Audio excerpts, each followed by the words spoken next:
Ladies and gentlemen, welcome to another exciting episode of Know Your Pastor. I am your host, Pastor M. Sebola, and we're just going to have fun today in the studio. As you always know, we want to get to know our pastors outside the pulpit, just to get to understand who really is our pastor outside the pulpit. Ladies and gentlemen, today we have our very own guest, which is Rev D Siziba. Greetings, my good sir. How are you?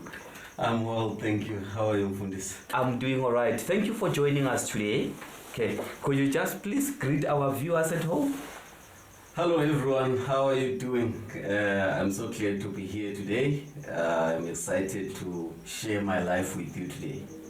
Excellent. Thank you so much, Pastor. It's an honor to have you today. I know that you are a great shot, So for you to leave everything just to come and be with us is an honor, But tell the viewers a little bit about yourself. Who is Reverend D Siziba? Where are you coming from? Just a bit about your background.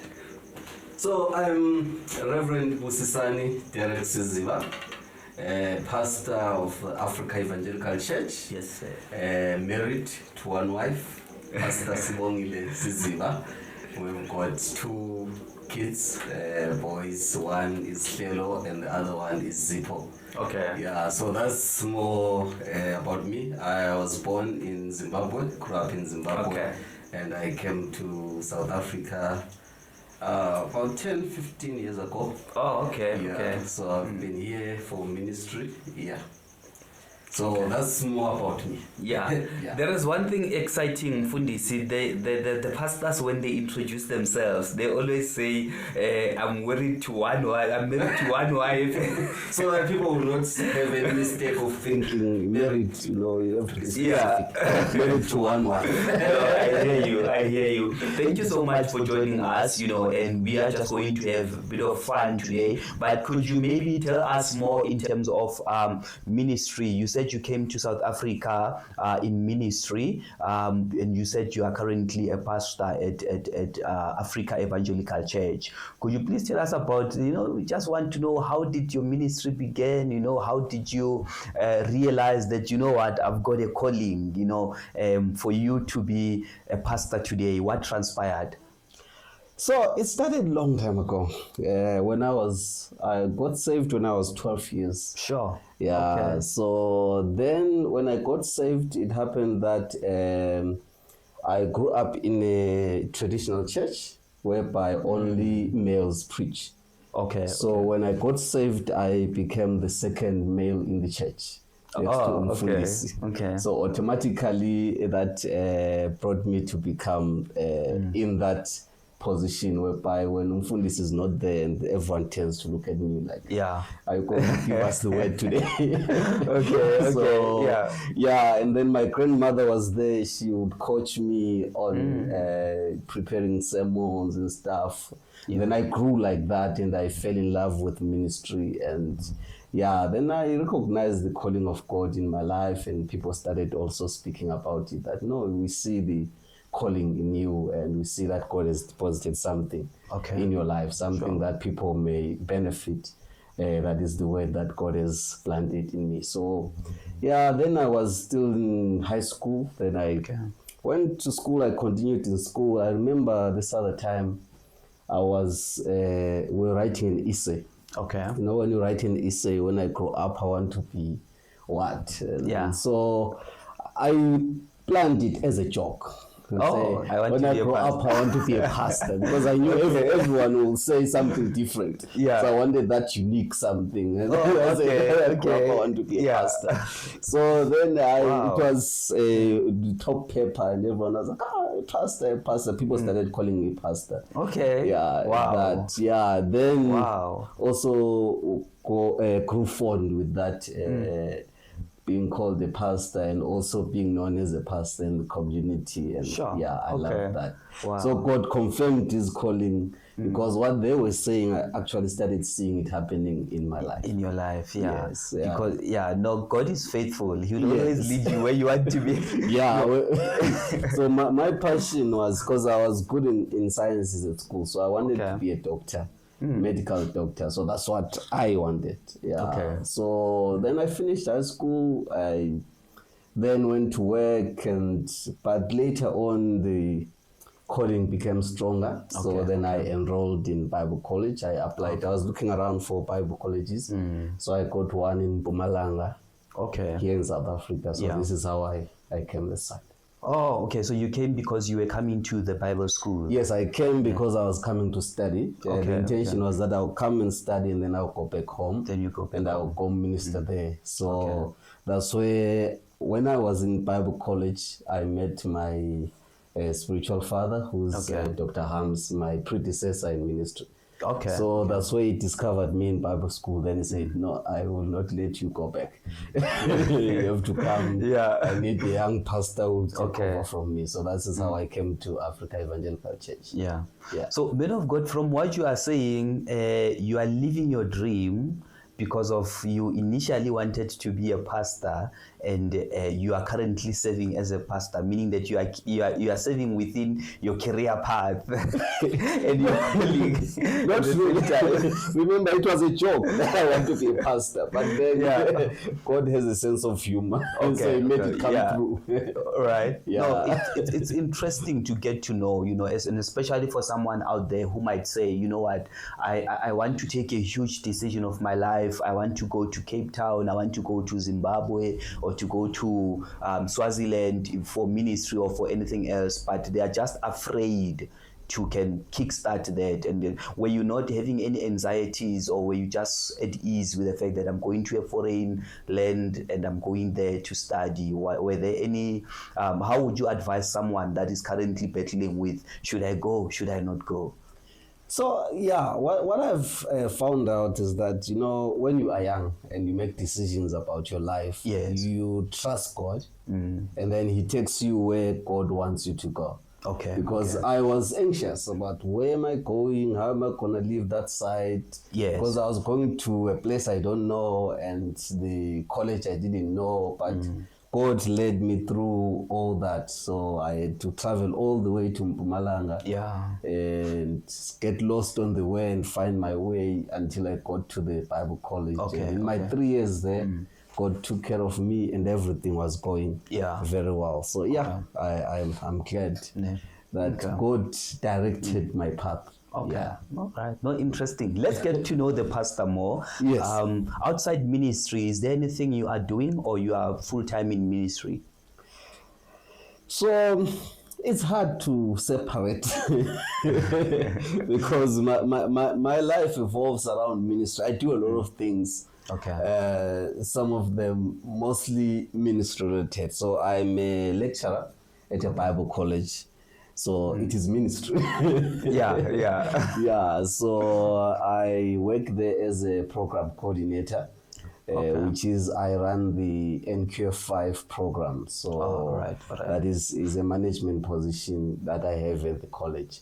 So that's what I do during the week. So it's still ministry, because I'm equipping the saints for the work of ministry. So that's what I get busy with when I'm not in church. And then also in the church, I've got other positions where I'm serving in the church that also part of the ministry. No, makes sense. Maybe for our viewers out there, maybe you are there, you are like, okay, Pastor, you are also in management within Bible college, and you are interested to probably enroll and so forth. If you don't mind to share, maybe how could people go about in terms of enrolling or ensuring that they equip themselves? If you don't mind sharing to the viewers, maybe someone might be staying closer to one of your campuses where they can just register, enroll, and further their studies. So I work for International College of Bible and Missions. So what we do is we equip saints for the work of ministry. So currently we have a program that is NQF5. It is a 3 credits short of a diploma. But it is called Christian Religious Professional.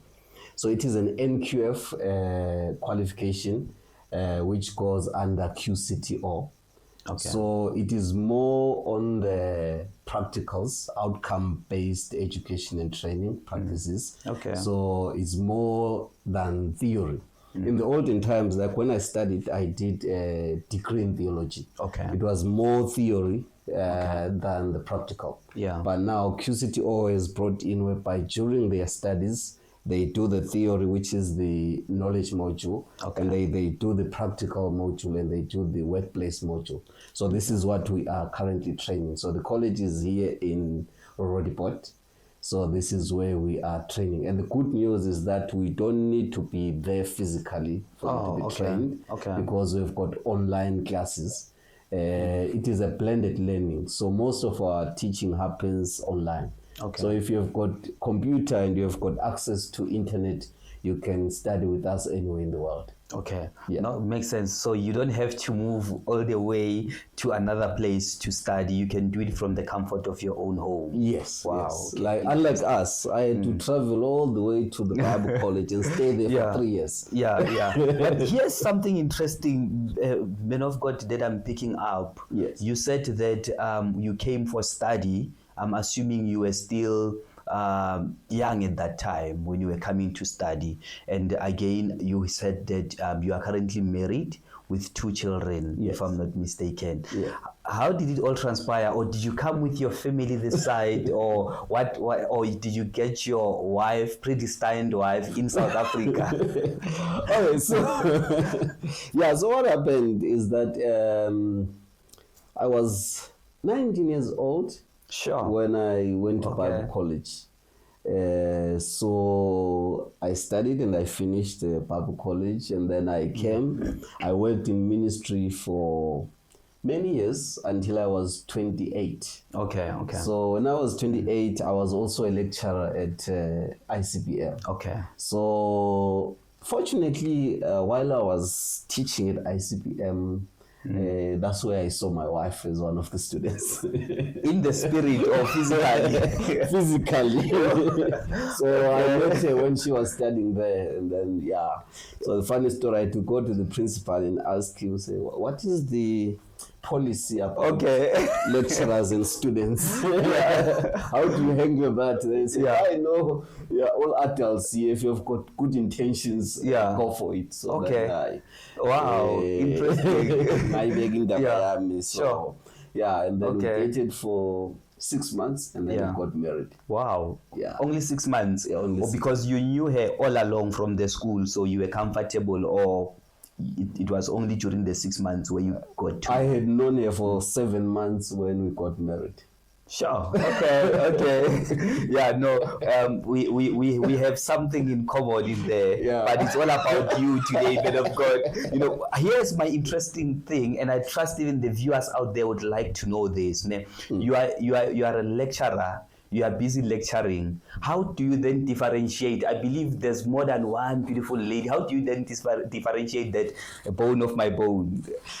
So when I was before I got married, when I was praying to God, I had specific things. Like my wife must be this, my wife must be this, my wife must be this. So when you grow up, you see someone like, but it doesn't fit this. There's something. So then when I met her, then I'm like, she ticks all the boxes. So why not? Ma'am Siziba, wherever you are, you can tell you fit all the boxes. So please keep it that way. The man of God is so happy, so excited in the studio because of you. So I hit jackpot there. So it's a jackpot. So I trust. You said you've got 2 children. So maybe in the next future, we'll see the pastor with maybe another 2, maybe 6. Well, it's in the hands of God. We'll see how it all goes. But, when you have not slept for the past 5 years. Because our firstborn was turning 5 last month. Once you have kids, you don't sleep all night. So for the past 5 years. So you get to 10, say, oh, maybe it's enough. Yeah. Okay, then maybe. But God knows. Yeah, no, definitely. God will lead the way. And Yeah. How are you finding it in South Africa, men of God, in terms of not only ministry, but you as an individual staying in South Africa, considering you are from Zimbabwe? How are you finding it being in South Africa? And do you perhaps wish you could get an opportunity to go back and further ministry within your hometown?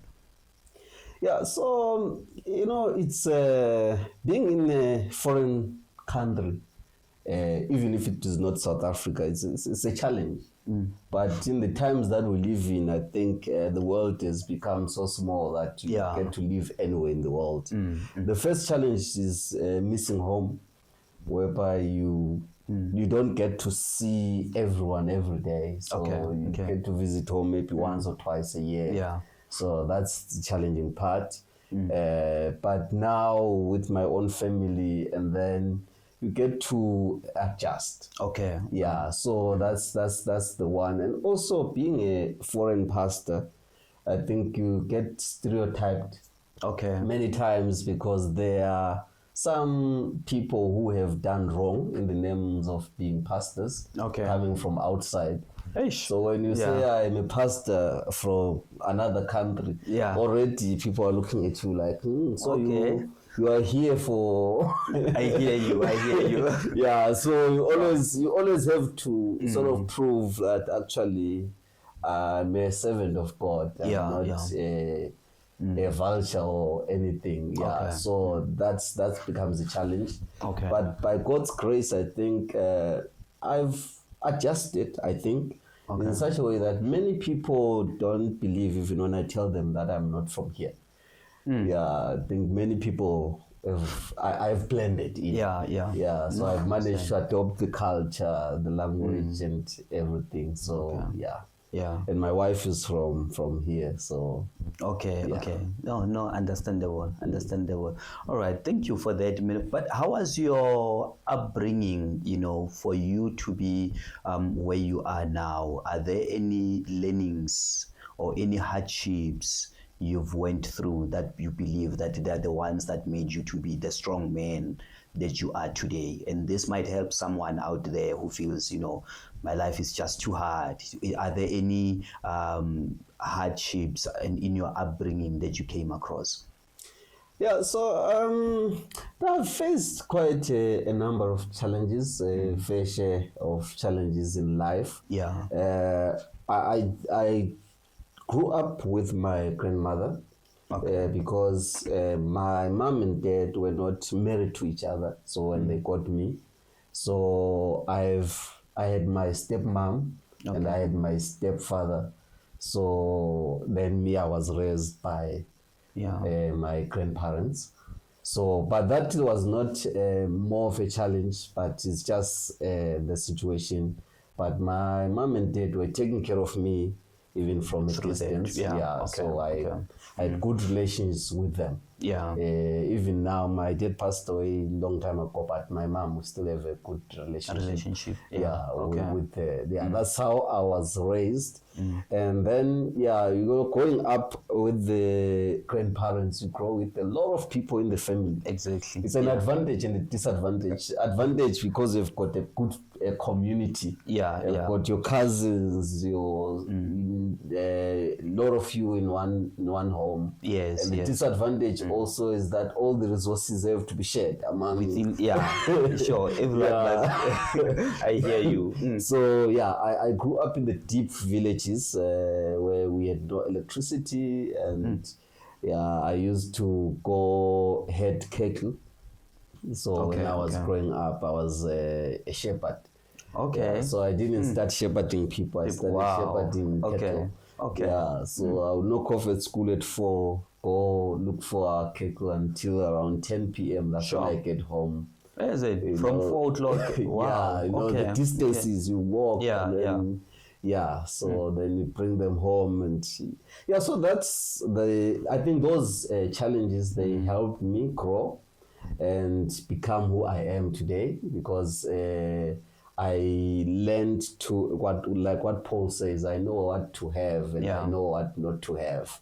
So there were times when we had very limited resources, but God took care of us. And there were times when we've got enough and God took care of us. And there are times when we don't know if our fees will be paid or not, but God still took care of us. Sure. Yeah, so that is the upbringing. And one of the challenges that I've faced was health-wise. Okay. Yeah, so growing up, I was in the hospital a lot. Not physically sick, but the first time I was bitten by a snake. Is it? Yeah, okay. So when I was in grade 2. So I was bitten by a snake. Just a moment, do you still remember exactly what transpired because you were in grade 2? You still have the picture? Yeah, I still have the picture. I still remember the details of where it happened and how it happened. Because those traumatic experiences, So this is when I lost my finger. Okay. So that's why my hand is short. So I got bitten by a snake then. Okay. Yeah, then I recovered from that. And then a few years down the line, I fell from a swing. I broke the very same arm. My arm, the same arm that. Okay. I broke my arm, and then that happened. And then on my last year of Bible college, I was hit by a car and I broke my leg. Okay. In 2 places. So I've got a plate in my leg. Okay. So my right side has been has been with the doctors quite a lot of times. So those are the challenges you face in life that actually put your life also in check. How did you remain intact in terms of how did you remain confident and looking forward to life even after all those instances? What kept you still, your confidence there and still pushing, still bettering yourself with all those challenges you faced? Yeah, so when I was younger, during the time when I was bitten by a snake, it was challenging because my grandfather was a Sangoma, actually Inyanga. So, there's a difference. He was Inyanga. So then my grandmother was a very strong Christian. Okay. Yeah. So when I was the grandmother married to the grandfather. Yes. Oh, okay. Yeah. Okay. So that was the household where I grew up. So now when I was bitten by a snake, my grandfather was convinced that it was related to Ubizo along his direction field of operation. So the other parts are communicating something. Okay. You cannot just be bitten by a snake like that. But the prayers of my grandmother kept me intact and also restored my faith, because at that moment I would have chosen the other direction. But I saw the faith of my grandmother and I chose the direction that she took. So she really mentored me into Christianity and groomed me.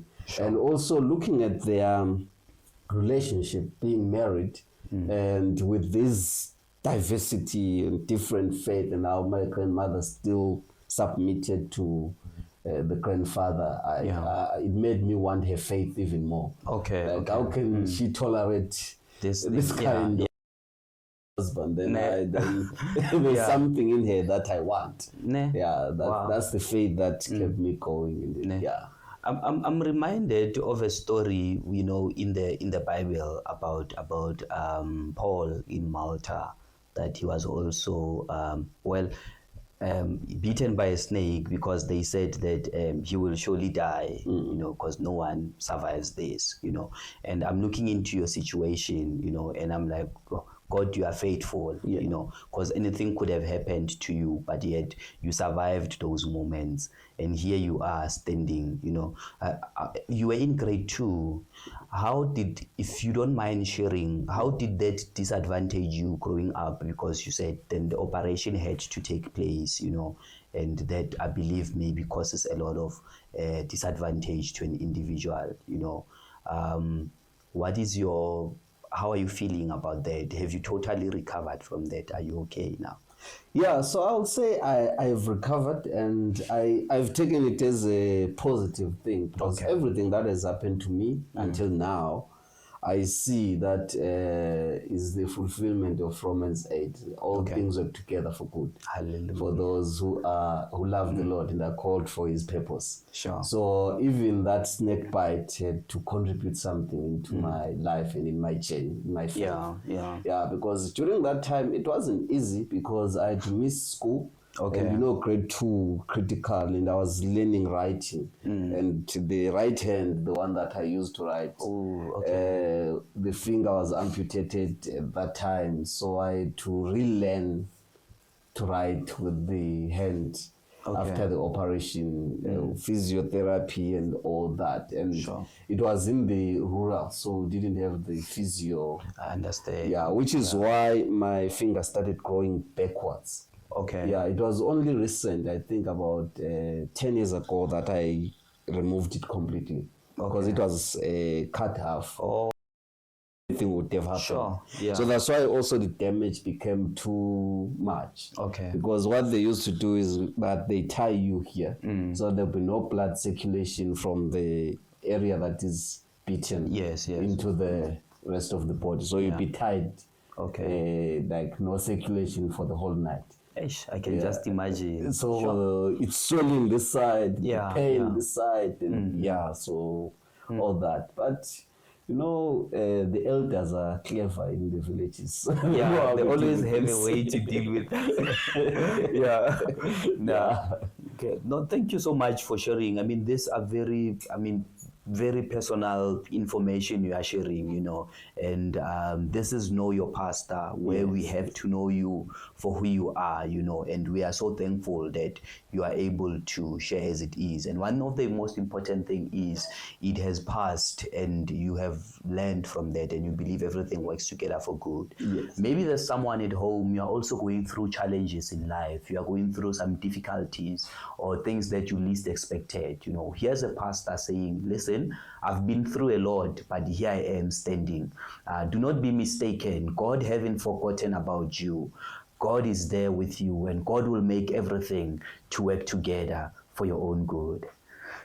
Men of God, back to our questions. Yes, you are a lecturer during the week. Yes. You have a family. You don't sleep at night because of the children, to be specific. And you also are in ministry as well. How do you make sure throughout everything that you find yourself rest, and you ensure that you become at ease and you are always revived to can go out there?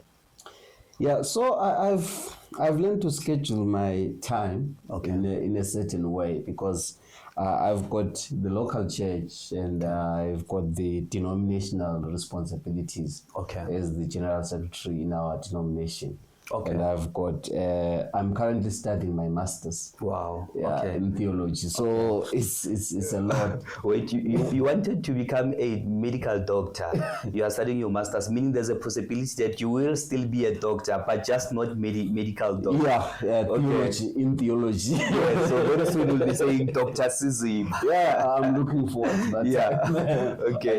Sorry to interject. No problem. Yeah, so what I've, because in college I work Tuesday, Wednesdays and Thursdays. Okay. So then Mondays are my personal days. So Monday I rest. No ministry and no college. I take that day. I relax. Okay. So that is the day where I recoup for the rest of the week. That's also when I do my planning for the week. Okay. Like what are the things that I need to do that week, and then I plan them on a Monday. Emergency calls. Sorry, one of the members in the church is sick. Do you maybe say, okay, this is emergency, then you stop resting and go? It depends on the emergency. If my going on Tuesday will have damage, then I will go there and there. But if my going on Tuesday can still serve the same purpose that would have done on Monday, so I would see them the next day. Because it's very important that they get me fresh. Yeah, reminding me of Christ when he said, let the dead bury the dead. Yes. Yeah, so that happens. Yeah, so on Mondays I rest. Yeah, then Tuesday, Wednesday, Thursday I'm full time at the college, and then I do the college work, and then on Fridays I work at the church admin. That's when also I do my sermons. Starting, I don't start on Friday, but on Friday that's when I get to finish everything that needs to be done. If there's any church administration, I do them on Friday. So mostly on Fridays I'm in the church office at the church premises. Yeah, then Saturdays, our church is busy. Saturdays mostly meetings and funerals and weddings, and so Saturdays are reserved for that. But then Friday afternoon is very important time. After I pick up the boys from school, it's family time Fridays. That's why we relax. We watch movies, we play games. We don't want to be disturbed on Fridays. So if I say I'm busy on a Friday, you know that I'm busy with the family. All right. So that's why we get that time on Fridays from around 4 until the boys get to sleep. So that is the time. And then also Saturdays, if there's nothing like funerals in the mornings, then Saturdays also spend some time with the family. Then Sundays church. Then after church I have got my very special time and very good appointment with my bed. A standing appointment. Sunday afternoon nap. If I miss it, I feel like it's a good one. After preaching, that 1 hour of sleep, it does a lot. Then after that I wake up with energy to face the family and whatever I want to do. Sometimes we take walks around our area with the family, but mostly in summer. In winter we have stopped because it's cold. It's cold outside. So that's how we do things on a normal week. But sometimes the weeks are not normal because some of my responsibilities require that I travel. So you find that I knock off on Thursday, and then Friday I have to be out of the country or out of the province until Sunday. So sometimes those happens. But when I went to ministry, I made a decision, and I spoke with the church when I arrived in church. Say, okay, guys, I'm not going to be available for at least 1 month in the year, where I'm going to just be me and my family and no church activity at all. That was your first year when you arrived? When I arrived at church, that's when we were negotiating that they want me to be their pastor. And I also want to be their pastor. So that was part of my requirements, that at least give me a month a year where I can, because by then I used to take that month and I'll go home and just go and relax. And then now if I go home sometimes, and sometimes I spend here with family. We can take holidays in the area, and so fortunately this is the month that we are in now. So you were really lucky to find me this time.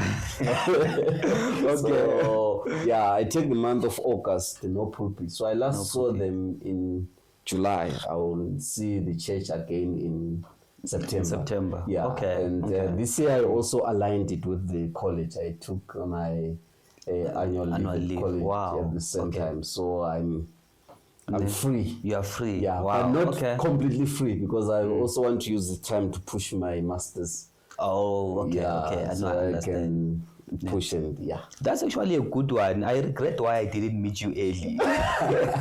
Because I could have done the same thing. Hey, you know what? Just 1 month to relax. I'll pray for the grace to go back and say, hey, I missed something very important. So please give me a month. The problem about pastors, men of God, is that I think one thing about us, we don't rest. Yes. And we truly do need that rest, even for our own health, you know, because of we always strain our voices, we always tired, so there is a lot that is happening within I once asked one pastor, how do you cope?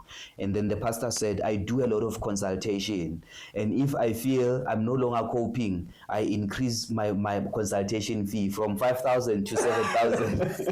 If I'm not coping with 7,000, 10,000, okay, how much is it now? 12,000. I was like, oh, okay. So the fewer people can afford it, the lesser the pressure. Yeah, I think it's the law of economics, you know, that when the need is too high, you know, you must just make sure that you increase the price in order to manage. Yeah, so rest is not just for me, but it's also for the church. Okay. It benefits them to have a healthy pastor. So, you know, first half of the year is gone. And now we are entering a time whereby you really feel tired. Even after resting, you feel tired. And you're still getting to the busier time of the year. Sure. So at least the month of August is sort of like after the half is finished, now I can rest and get ready. So when I come back, it's like the new year all over again. Yeah, we have energy to carry continue. through. Yes. Sure. So I think Abazalwane, they also understand that, and from experience they can say, I know truly they've seen it benefit. So it's not just for me, but it's for me to rest and for me to spend time with my family. Okay. Because also I don't want my boys to grow up saying, hey, Baba was always at church. We didn't have time with him. We didn't travel with him. He was traveling all alone. So we need time with the boys to spend time with them. Also time with my wife. Okay. Whereby I'm like, we can sit and not talk about church. Okay. And talk about something. And not talk about next Sunday or last Sunday. And we just, our minds are clear from church. Yeah. And just remind ourselves where we are from and where we're going. And just appreciate the criteria that you have, and then you, as you were lecturing, you saw everything. And so you're still ticking the boxes. Just like Adam. This man, you know, when you wake up from the sleep, you are tired, you don't think properly. This man wakes up from sleep, then he says, "A bone of my bone," you know, the flesh of my flesh. You know. So if we are about to conclude, you know, but just out of interest, if you were to choose to be one character from the Bible, which character would you choose to be? Interesting. Nebuchadnezzar? The prophets of Baal? Pharaoh? If I'm to choose a character in the Bible, I would choose Paul. No, man of God, because of the snake. Not because of the snake. For many reasons. Reason number one is I love equipping the saints. Okay. So I that's why I'm doing my master's, so that I can have a lot to pour into other people. Wow. So I can be able to train and maybe in the future write books and write manuals that helps people grow in their faith, train the pastors and stuff. So I like to protect sound biblical teachings. So I see Paul as that example, that character. And also I'm passionate about missions. I think you know, I'm always out there. In my busy schedule, I always find time to go and witness to the lost, because that's what we are called for. So if it's church planting, if it's crusades, if it's evangelism, if it's missions, then that's where I want to find myself. So I would say Paul. No, interesting. Before we conclude, just a question coming through from the bed team, just to find out on one of the interesting pointers. When you explained how everything came about and the relationship between your grandparents, which is from your grandfather and your grandmother, you mentioned something about your grandfather being Inyanga, you know, and what is the difference between being a Sangoma and being Inyanga? Because I once heard someone also talking about the fact that there are certain pastors whom we see and we appreciate, but they also get their strength from the Inyangas. Then I was like, how? Then he was like, not Mazangoma, the Inyangas. What's the difference between the two? So I don't want to mix up the names, but let me say there's one who give you a prescription. Okay. The one that you go to consult. Okay. And they tell you what your problem is. And that one does not give you the medication. Okay. Then they refer you to Inyanga. Oh. Inyanga is a person who knows the trees. Okay. So they know this one fixes this problem and this one fixes this problem. So they are like the herbalists. Okay. They are the ones who now give you that medication. Yeah. So the names might not be exactly because you know there's Inyanga, there's Sanusi, there's Sangoma, there's a lot of them. Okay. Yeah. So does it maybe it also have rankings? You know, to say this one's the rank. This one. Yeah. Not really ranks, but maybe the specialists. Oh, yeah. Okay. One specializes in this aspect. Okay. Yeah. A lightning. Specialize like a lightning. Yeah. So those parts. Oh, yeah. okay. So that's where the difference is. Yeah. Okay. Man of God, thank you for coming and for being with us during your leave month, but you still took out time and said, I want people to know me. I want people to know who I am outside the pulpit. You know, maybe just last words for the viewers at home. And also, if you do have any upcoming events, please do share with them. You've mentioned that you serve the church locally and also denomination. You mentioned something important. You are the general secretary, meaning that you know everything that happens within the denomination, you know. And we are so honored to be having the denominational board member sitting with us today in our Know Your Pastor studios. Please say your last words to the viewers, and if there is any upcoming events, please share with the viewers. Thank you so much for watching and spending time with us tonight. Thank you for listening to my personal story. Yeah, the last words I want to say is that hold on to your faith. Challenges will be there, but God will always be there with you, and God will guide you and protect you. What God showed you or what God promised you, as long as you have not seen it yet, it means you are not yet there. So keep on holding on and keep on moving forward, and God will reveal your future, or the plans that He has for you will unfold. Yes. That does not mean it will be without challenges. There was no point in life where you'll be without challenges. Sure. As long as you are going against the enemy, you will always feel the pressure. But if you are not feeling the pressure of the enemy, it means you are going the same direction with him.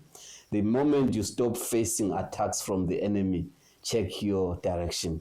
Sure. Yeah, those are the last words I want to share with you. On the events, nothing yet, because as I said, I'm on leave. So we'll see you in September when I'm back in church.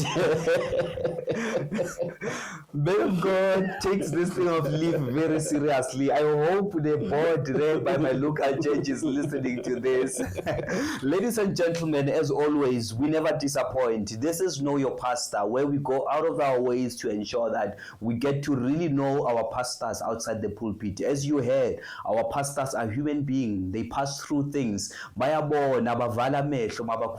know, and they are so productive and all that. They are also looking into the academics part of it to ensure that they grow and so forth. So please, let's take lessons from this current broadcast that we have, and I pray that may the Lord bless each and every one of you. Thank you so much for being with us, men of God. We truly do appreciate. I know your heart, how serving you are in the house of the Lord, and he's been my lecturer as well when I was studying there, you know, and yeah, very good one. Go to mamas. Ladies and gentlemen, Know Your Pastor. Have a great evening. Cheers.